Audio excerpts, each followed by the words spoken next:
Hi. So I thought I'd talk a little bit today about some questions that I'm getting regarding how do I know when my child or my youth isn't coping well with what's going on right now. So I spent a lot of years working with kids in crisis and trauma and anything from death or accident or some type of major illness and how kids cope. So the number one thing to remember, just like with grown-ups, children and youth feel stress.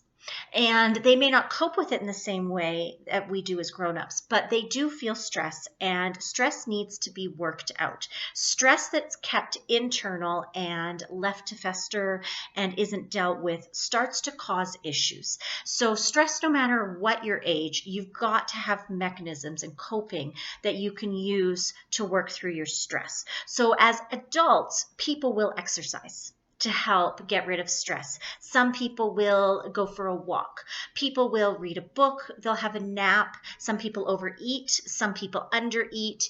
Some people cope with drugs and alcohol. So not all coping mechanisms are good. Not all coping mechanisms are healthy, but usually these coping mechanisms, the goal is to release that stress. Now, our goal when we're working with kids and with youth and parenting kids and youth is to help them find ways to work through their stress that are healthy coping mechanisms. So I encourage you to think of those things that might help with your children and your youth, whether it's exercise, whether it's watching a movie that they enjoy, whether it's going to a place, even if it's a place that they can't necessarily normally go to and play, like a playground. It might be going for a walk and doing something like a scavenger hunt that you can do as your small group, your family group, instead of something that they would do with the larger populace. So there's lots of different things that you can do to help your children and your youth cope with their stress. But how do you know if it's not actually working? And how do you know if they're actually coping or not? So I'm going to give you some things to kind of look for, some general things that we tend to see as signs and symptoms that kids and youth are not coping well with the stress that they have going on internally. The biggest one that I often see is eating. I don't know about you, but you probably know how you eat when you're stressed. I am a stress starver. When I am stressed out, I don't eat. I don't feel hunger. I don't like the idea of food. It is not comforting to me, and I just simply forget or choose not to eat. I know lots and lots of people that are stress eaters. Okay, so you see these ones much more in Hollywood movies and things like that. Somebody sits down with a pint of ice cream, right? Because they're stressed or something bad has happened in their life. So overeating is also an eating way of dealing with stress, where you get comfort and you feel control because of what you're doing in your eating. Another sign that you often will see, especially in youth, but also in some older children, is headache, and they don't really know why they're having a headache, but they have a persistent, annoying headache and they can't seem to work through it. And this is in kids that wouldn't, or youth that wouldn't have normally had them. So a lot of times we'll have youth with migraines, things like that. That's a normal part of their anatomy. That's how they are all the time. But if you've got a youth that's never really struggled with headaches and things before, and all of a sudden they're saying, gosh, I can't concentrate, it hurts, my eyes are hurting, that could be a sign that there's too much stress inside and they're not working it out. Let's go to the other end of the age spectrum. For younger children, it's very common to see bedwetting in children that have been reliably potty trained at night.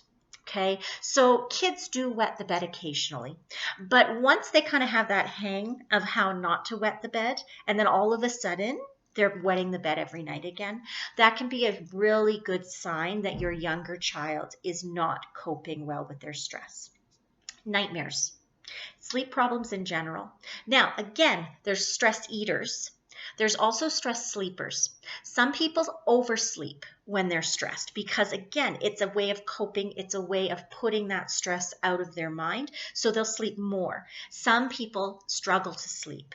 They can't sleep at all. They can't fall asleep. Their dreams are plagued with nightmares. So if you're noticing your child talking about nightmares or tremors or terrors or insomnia, that can be a sign that they're not processing the stress that they have inside, and it's going to come out. And it will come out in nightmares a lot of times. Nightmares, dreaming in general, is your brain's time to process what's going on in your life.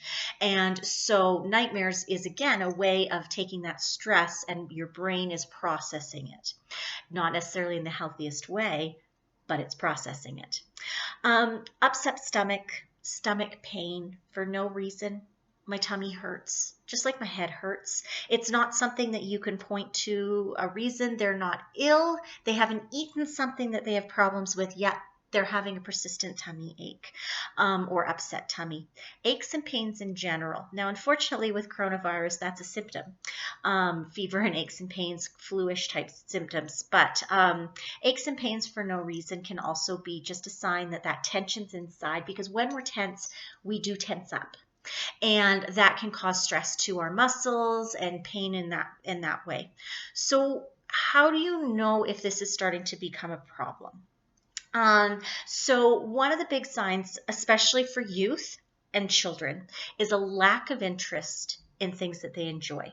In youth, you'll probably see it higher on a social media type of setting. Okay, I don't want to chat with my friends on Facebook.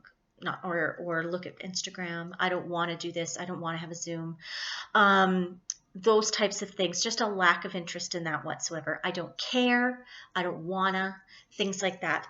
In children, you will see that as same idea. A lot of times with children, it'll come out in a lack of wanting to play. I don't want to play. I can't play. I don't remember how to play. Okay, so just all of a sudden they lose that. Now, children, more so than youth, when they're grieving, when they're mourning, when they're processing, they will do it in short little bursts over a much longer period of time.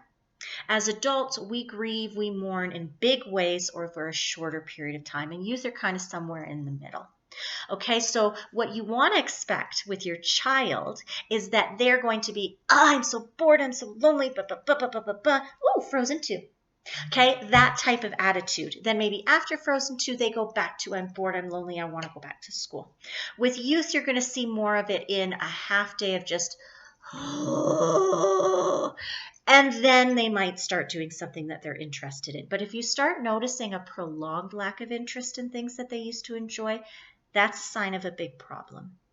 As this goes on, if you're starting to see really big symptoms, weight gain or weight loss can be a really big symptom that your child is actually in need of help with processing this, professional help in processing. Same if their hair starts to fall out, if they begin to self-harm in any way or self-endanger, take risks that are just silly and unnecessary, and you'll see that more in children. You'll see self-harm more in youth.